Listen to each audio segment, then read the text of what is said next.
तो state exam में पूछा गया आपका सबसे पहला प्रश्न है क्रिया आधारित अधिगम है।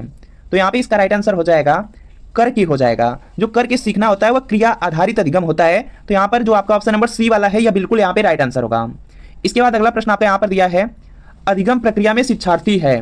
तो यहाँ पे इसका राइट आंसर हो जाएगा आश्रित चर। जो अधिगम प्रक्रिया होती है, जो सीखने की प्रक्रिया होती है, उसमें जो शिक्षार्थी रहते हैं, जो विद्यार्थी या छात्र रहते हैं, वह आश्रित रहते हैं, तो आश्रित चर होगा। तो यहाँ पे बी वाला राइट आंसर होगा।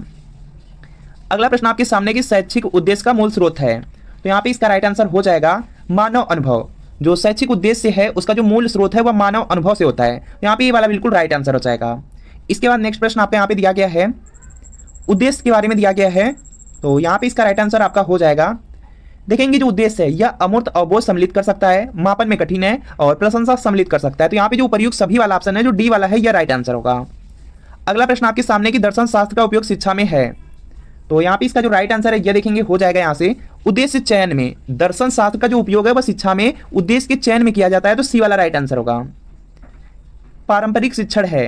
तो यहाँ पे इसका जो राइट आंसर है ये देखेंगे हो जाएगा निगमन हो जाएगा। जो पारंपरिक शिक्षण है वह निगमन है। तो यहाँ पे ए वाला बिल्कुल यहाँ पे राइट आंसर हो जाएगा। इसके बाद नेक्स्ट आपका है यहाँ पे एक अधिक संख्या वाली कक्षा में सबसे उपयोगी विधि है। तो यहाँ पे इसका राइट आंसर हो जाएगा जो व्याख्यान विधि है। जब अधिक बच्चे रहते हैं वहां पर व्याख्यान जो विधि है उसका प्रयोग किया जाता है। तो सी वाला बिल्कुल राइट आंसर होगा। इसके बाद नेक्स्ट है आपका शिक्षण का लक्ष्य है। तो यहाँ पे इसका जो राइट आंसर है यह देखेंगे आपका हो जाएगा व्यवहार में वांछित बदलाव लाना, व्यवहार में परिवर्तन लाना हो जाएगा। तो यहाँ पे डी वाला बिल्कुल राइट आंसर हो जाएगा। नेक्स्ट आपका है कि बाल गृह पूर्व प्राथमिक विद्यालय की स्थापना की। तो यहाँ पे इसका राइट आंसर हो जाएगा मॉन्टेसरी ने किया था। सी वाला बिल्कुल यहाँ पे राइट आंसर है। अगला प्रश्न आपके सामने है यहाँ पे विश्लेषण रचना विकास कार्यान्वयन मूल्यांकन है। तो यहाँ पे इसका राइट आंसर हो जाएगा ये सब आपके ADDIE मॉडल हैं। तो यहाँ पर देखेंगे जो आपका ऑप्शन नंबर बी वाला दिया गया है यह आपका बिल्कुल यहाँ पे राइट आंसर हो जाएगा। अगला प्रश्न आपके सामने है कि किस आयु में बच्चे शब्दों के खेल में शामिल हो सकते हैं और ऐसे चुटकुलों और पहेलियों को पसंद कर सकता है जिसमें शब्दों का खेल शामिल हो। तो यहाँ पे इसका जो राइट आंसर है यह देखेंगे हो जाएगा 7 वर्ष की आयु में। ऑप्शन नंबर ए वाला बिल्कुल यहाँ पे राइट आंसर हो जाएगा। इसके बाद नेक्स्ट प्रश्न आपका आ जाता है यहाँ पे कैरल गिलगन ने कोहलबर्ग के नैतिक विकास के सिद्धांत की आलोचना की है। तो यहाँ पे इसका जो राइट आंसर है यह देखेंगे हो जाएगा जो नारी दृष्टिकोण से हो जाएगा। तो यहाँ पे नारीवादी दृष्टिकोण सी वाला राइट आंसर होगा। इसके बाद नेक्स्ट आपका है कि शैशवावस्था में सामाजिकरण की खालिस्तान संस्थाएं प्रमुख रूप से महत्वपूर्ण है, जबकि प्रारंभिक बाल्यावस्था में जो सामाजिकरण है उसकी खालिस्तान संस्थाएं भी महत्वपूर्ण हो जाती हैं। तो यहाँ पे इसका जो राइट आंसर है ये देखेंगे होगा आपका यहाँ पे शैशवावस्था में जो सामाजिकरण की यहाँ पे प्राथमिक संस्थाएं प्रमुख रूप से महत्वपूर्ण है, जबकि प्रारंभिक बाल्यावस्था में जो सामाजिकरण की माध्यमिक संस्थाएं हैं वह महत्वपूर्ण होती हैं। तो प्राथमिक और माध्यमिक देखेंगे सी वाले में सी वाला राइट आंसर होगा। अच्छे शिक्षण के लिए क्या आवश्यक है। तो यहाँ पे इसका जो राइट आंसर है यह हो जाएगा अच्छे शिक्षण में देखेंगे उपचार प्रतिपूर्ति निदान होना चाहिए। तो डी वाला बिल्कुल राइट आंसर होगा उपरोक्त सभी वाला। शिक्षण सहायक सामग्री का उपयोग निम्न आधार पर उचित है। तो यहाँ पे इसका जो राइट आंसर है यह देखेंगे हो जाएगा सीखने के कार्यों में छात्रों की प्रभावी भागीदारी होगा। जो डी वाला है यह राइट आंसर होगा। इसके बाद नेक्स्ट आपका है यहाँ पे पाठ्य पुस्तक मदद करती है। तो यहाँ पे इसका जो राइट आंसर है यह होगा कि छात्रों का मार्गदर्शन करने में और शिक्षकों का मार्गदर्शन करने में दोनों के लिए यहाँ पे जो पाठ्य पुस्तक होती है वह आपकी क्या होती है मदद करती है, हेल्प करती है, सहायता करती हैं। तो सी वाला राइट आंसर होगा, ए और बी दोनों। अगला है कि भारत का सबसे पुराना पुस्तकालय कौन सा है। तो यहाँ पे इसका जो राइट आंसर है ये देखेंगे हो जाएगा national library of India Kolkata, जो आपके ऑप्शन नंबर डी में है। यह आपका यहाँ पे सबसे पुराना पुस्तकालय है भारत का। तो डी वाला राइट आंसर है। अगला है कि शिक्षा की प्रभावशीलता की प्रकृति है। तो यहाँ पे इसका राइट आंसर हो जाएगा वैज्ञानिक। ऑप्शन नंबर जो ए वाला है यह बिल्कुल राइट आंसर होगा। इसके बाद नेक्स्ट प्रश्न आपका आ जाता है यहाँ पे शिक्षक को मित्र, दार्शनिक और मार्गदर्शक वाक्यांश द्वारा महिमा मंडित किया गया क्योंकि। तो यहाँ पे इसका राइट आंसर हो जाएगा वह छात्रों को मानवता के उच्च मूल्यों से अवगत कराते हैं। तो यहाँ पे क्या होगा, ए वाला आपका बिल्कुल राइट आंसर होगा। इसके बाद नेक्स्ट प्रश्न आपका आ जाता है यहाँ पे कि शिक्षण अधिगम प्रक्रिया में शिक्षक महत्वपूर्ण भूमिका निभाता है। तो यहाँ पे इसका राइट आंसर हो जाएगा सहायक के रूप में। ऑप्शन नंबर जो ए वाला है यह बिल्कुल राइट आंसर होगा। अगला है आपका यहाँ पे कि एक अच्छे मूल्यांकन में होता है। तो यहाँ पे इसका राइट आंसर हो जाएगा आपका यहाँ से वैधता हो जाएगा। जो एक अच्छा मूल्यांकन है उसमें वैधता रहती है। तो यहाँ पे क्या होगा, बी वाला बिल्कुल राइट आंसर हो जाएगा।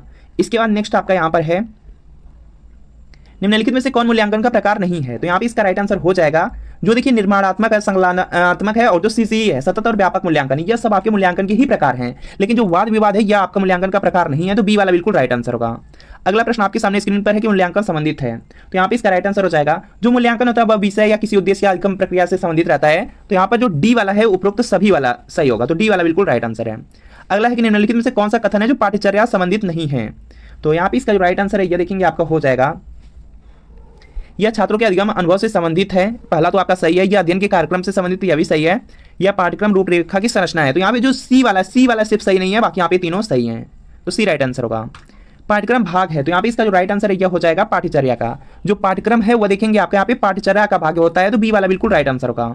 अगला प्रश्न आपके सामने स्क्रीन पर है कि मोस्ले ने मानव आवश्यकताओं को कितने भागों में बांटा है। तो यहाँ पे इसका जो राइट आंसर है यह हो जाएगा 5 वर्गों में। ऑप्शन नंबर जो बी वाला है यह बिल्कुल राइट आंसर होगा। इसमें दैहिक आवश्यकता आ जाती है, सुरक्षा की आवश्यकता आ जाती है, स्नेह की आवश्यकता आ जाती है, सम्मान की आवश्यकता आ जाती है, आत्मसिद्धि की आवश्यकता आ जाती है। ये 5 वर्ग हैं।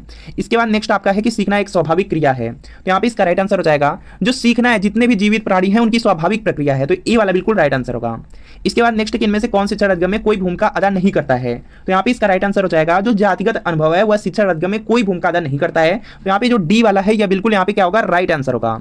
अगला प्रश्न आपके सामने स्क्रीन पर है कि आयामी शिक्षण सामग्री है, तो यहाँ पे इसका राइट आंसर होगा आयामी शिक्षण सामग्री। इसमें आपका आ जाएगा मॉडल, चार्ट, वस्तु तीनों आ जाता है, तो उपरोक्त सभी वाला होगा, तो डी वाला बिल्कुल यहाँ पे क्या होगा, राइट आंसर हो जाएगा। इसके बाद नेक्स्ट प्रश्न आपका है कि हैंड्स ऑन सीखना का अर्थ है, तो यहाँ पे इसका जो राइट आंसर है ये देखेंगे आपका हो जाएगा यहाँ से करके सीखना। हैंड्स ऑन जो सीखना का अर्थ है वह क्या है कि करके सीखना, तो बी वाला बिल्कुल राइट। अगर आप बिहार स्टेट के पेपर फर्स्ट या पेपर सेकंड की तैयारी कर रहे हैं तो शिक्षण कला और अन्य दक्षता के लिए प्रीवियस ईयर क्वेश्चन पेपर ले सकते हैं, क्योंकि स्टेट एग्जाम में आप देखेंगे 150 प्रश्न पूछा जा रहा है, 100 नंबर आपके सब्जेक्ट से, जो 50 प्रश्न आ रहे हैं वह शिक्षण कला और अन्य दक्षता से।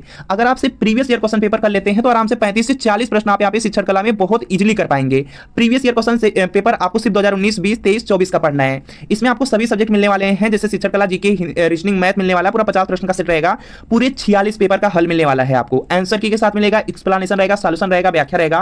तो वीडियो के डिस्क्रिप्शन बॉक्स में आपको एक लिंक मिलेगी, लिंक को सिर्फ क्लिक कर देना है, नाम, मोबाइल नंबर फिल कर देना है और आपको सिर्फ 30 रुपए की पेमेंट कर देनी है। जैसे 30 रुपए की आप पेमेंट करेंगे तुरंत प्रीवियस ईयर पेपर का जो पीडीएफ होगा डाउनलोड हो जाएगा। अगर इसे तैयारी करेंगे स्टेट एग्जाम में बहुत ज्यादा अच्छा स्कोर आप कर पाएंगे। तो पूरे 46 पेपर का हल है, आंसर की के साथ, एक्सप्लेनेशन, सॉल्यूशन के साथ, 2019, 20, 23, 24 या सभी का प्रीवियस ईयर पेपर है, तो इसको आप लोग बाय जरूर कर लीजिए, लिंक को एक बार क्लिक जरूर कीजिए। इसके आगे आपका नेक्स्ट प्रश्न है कि सुभाष चंद्र बोस को देश नायक किसने कहा था, तो यहाँ पे इसका राइट आंसर हो जाएगा रविन्द्रनाथ टैगोर ने कहा था, तो यहाँ पे बी वाला बिल्कुल राइट आंसर होगा। अगला प्रश्न आपके सामने है यहाँ पे कि निम्नलिखित में से किस हिल स्टेशन को भारत का मिनी स्विट्जरलैंड कहा जाता है, तो यहाँ पे इसका राइट आंसर हो जाएगा जो खजियार है। ऑप्शन नंबर जो डी है यह बिल्कुल राइट आंसर हो जाएगा। इसके बाद नेक्स्ट आपका यहाँ पर है, यहाँ पे नेक्स्ट प्रश्न आपका है कि पीई जो शेयर बाजार में सबसे चर्चित अनुपातों में से एक है, तो यहाँ पे पीई यहाँ पे क्या दर्शाता है ये आपको बताना है। तो यहाँ पे इसका राइट आंसर हो जाएगा ये कमाई का मूल्य दर्शाता है, प्राइस टू अर्निंग इसका मतलब होता है। तो यहाँ पे क्या होगा, कमाई की कीमत हो जाएगा, कमाई की कीमत देखेंगे तो बी वाले में है, तो बी वाला राइट आंसर होगा। इसके बाद नेक्स्ट है कि चौकीदार विरोधी अभियान भारत के किन भागों में लोकप्रिय था, तो यहाँ पे इसका राइट आंसर हो जाएगा यह बिहार और बंगाल में था, तो यहाँ पे ये वाला बिल्कुल राइट आंसर होगा। अगला है आपके सामने की भारतीय संविधान की जो 10वीं अनुसूची है उसमें निम्नलिखित में से किस पहलू से संबंधित है। 10वीं अनुसूची की बात आपसे कर लिया गया, तो यहाँ पे इसका राइट आंसर हो जाएगा दल बदल विरोधी कानून से संबंधित थी, तो यहाँ पे क्या होगा आपका ऑप्शन नंबर सी वाला बिल्कुल राइट आंसर हो जाएगा। जो आधिकारिक भाषाएं थी वह 8वीं में थी और जो